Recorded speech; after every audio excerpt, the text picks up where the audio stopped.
La scuola aprirà o non aprirà? Noi tifiamo tutti perché la scuola apra, ma di certo deve essere la comunità scientifica, dati alla mano, a certificarne la possibilità di aprirla. Cioè, non esiste che la comunità scientifica, e non sono i talk show, sono il comitato tecnico scientifico, entro questa settimana ci dicano se dal 10 si potrà aprire la scuola. L'appello di Zaia alle istituzioni scientifiche è quello di tutte le regioni chiamate in queste ore a mettere nero su bianco un protocollo definitivo di proposte da portare al governo con le possibili misure per il ritorno a scuola in sicurezza. Bocciata la distinzione tra vaccinati e non, sul piatto ci sono fra l'altro quarantene diversificate per classi d'età e numero di positivi. Tutto da discutere e approvare, ma CTS e Istituto Superiore di Sanità dicono in coro le regioni devono prendersi la responsabilità di decidere su dati certi.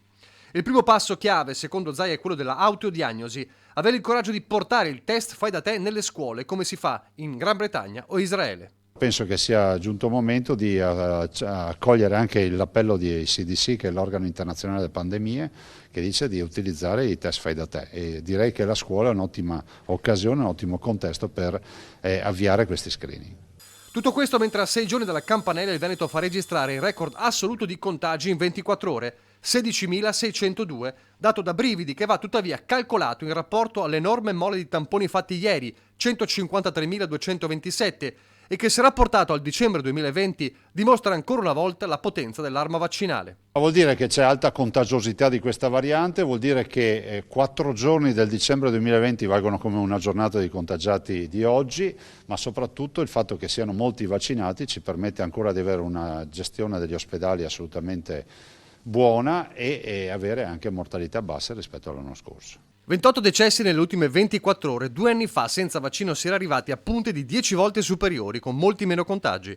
Se il Veneto resta in giallo è proprio per questo, area non critica e terapie intensive reggono anche se con difficoltà, e i grafici della curva dei ricoveri mostrano una tendenza che si spera continui. Di certo c'è una timida flessione, spero che si sia raggiunto un plateau perché le curve hanno tutto un andamento ben definito. Vaccinare resta dunque l'imperativo e su questo tema arriva l'ultimo appello di Zaia alle istituzioni, farsi trovare pronti per la quarta dose.